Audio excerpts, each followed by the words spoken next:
Paano mo malalaman kung nagsiselos ang isang babae? Simple. Hindi mo kailangan makita dahil siguradong mararamdaman mo. Sa pakikipag-usap pa lang, alam na eh.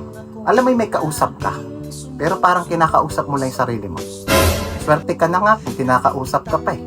Kasi yung iba dyan, nagpapatay ng telepono. Pauwi ka pa lang, natutulog na. Tignan mo yung mga text messages mo, sa sobrang haba, kinakabahan ka ng replyan.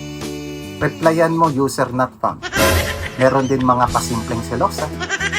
Yung magtatanong na akala mo walang alam, patatamaan ka, pariringgan ka ng mga bagay-bagay tungkol sa pagkakasalang nagawa. At syempre, hindi pa huhuli yung mga matatapak. Raratrating ka ng mga katanungan simula umpisa hanggang dulo. Gigisahin ka sa sarili mong mantika. Pero alam niyo yung pinakadelikado?